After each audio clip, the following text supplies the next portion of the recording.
Good morning, guys and gals out there in Newmar land. Hey, this is Gunner at Gunner's Garage. It is Saturday, February 8th, one day before Super Bowl, and we are doing one additional maintenance step this year. We are going to replace that big giant air filter because we travel up and down a dusty road once a year in our summer retreat. And with that said, the model is a Newmar 4304. It's a 2008 and it's on a Spartan chassis. So we are going to we're going to replace this thing. It's not really that hard. Going to save you a little money on labor. The filters have actually come down in price a bit. The last time I changed it was about a year ago, and it was 150 bucks on Amazon, and it has come down to around $75 plus tax, free shipping. But let me show you what we're going to be faced with. Folks, there's the engine bay of my Newmar. You can see that beautiful Cummins ISL 8.9, 425 horsepower, which of course, as you know, horsepower doesn't mean anything. It's all about the torque. But anyways, it's a pretty cool engine. It does what it needs to do for me.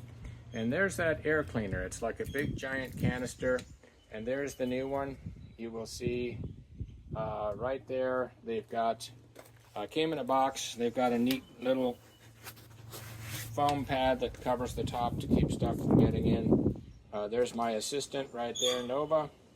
And so we're going to go ahead and show you how to replace this thing. There's a couple of giant clamps that go all the way around it that are just flip up, which releases them, kind of like the old propane bottles used to be in the smaller RVs. And there is a clamp that needs to be loosened up right here. I don't know if you can see it, but there's a rubber connector that has two clamps on it. We're going to loosen up the one on that side, and coming in, there's another clamp right there that needs to be loosened up, and I always like to spray a little bit of WD-40 on there. So let me go ahead and do that, and we'll carry on from there. Folks, here we go. We've popped the two clamps off right here.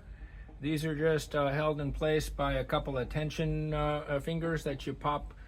The clamp separates, and you can then get the filter past there. But this is the side that goes up to the top where the air intake is on the back of the coach.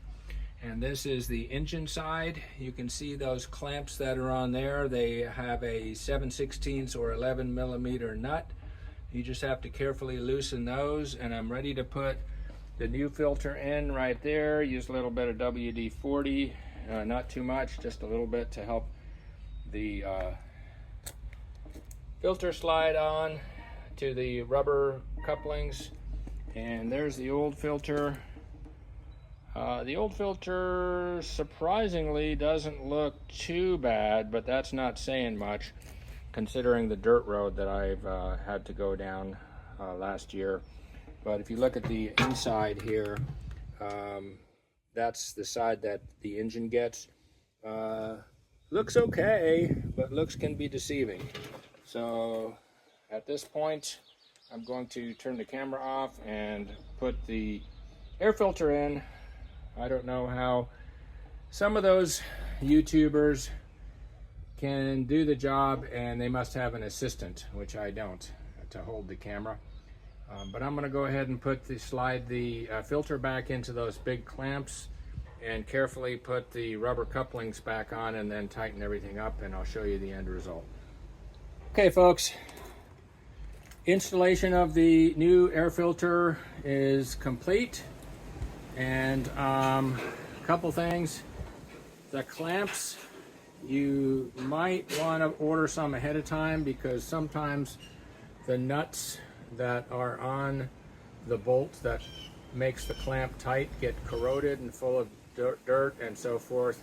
And even with some WD-40, they kind of could possibly ruin the clamp. When we put enough torque on it, it'll twist the clamp. Well, that's about it. Another hint would be that before you have the filter all the way in here, have the intake towards the engine in the up position, and install the rubber boot on this side first and tighten it up, and then push the air filter all the way in, because it's really hard to work on. You can see there's really no room to get, you can get underneath, but it's hard to push the rubber boot. I actually did have the rubber boot on, but I didn't have the clamp pushed all the way against the air cleaner. And this one here is, make sure all these clamps are tight, and you can probably get some extra clamps and maybe a couple of boots. You definitely don't want one of these boots to blow out. You will lose, well, you won't lose power if it blows up from the air cleaner side. If it does on the engine side here, you definitely lose some power going in that direction. You're just going to get a lot of dirt into your engine if that blows out. But these clamps right here are special clamps, and you might want to either order them from Cummins. You can see there's kind of a big bolt with a nut, 7/16 socket, and they tighten up onto those rubber boots. So 75 bucks on Amazon. I just saved myself some labor. For those of you that are either trying to save money or just don't want to drive your coach all the way down to a place that can do the maintenance, give that a try. And I know this video is kind of short, but I'm going to try to document all this stuff. It's really hard to do when you're by yourself. You need two hands most of the time. So give me a thumbs up if you like this. Make some suggestions. I'm not trying to win any awards. I'm just trying to help you. Once again, I'm just trying to help everybody out. And if you have some mechanical inclination, you don't need to be a technician. Most of these jobs are fairly straightforward. Every job you can run into problems, but don't let that discourage you. Just never give up and have fun with it. You're going to be cussing sometimes, but in the end you're going to feel, hey man, I accomplished something. I didn't have to rely on a shop just to do my basic maintenance. And we'll see you rolling down the road. Thumbs up if you like this. Give me some suggestions. We'll talk to you all later.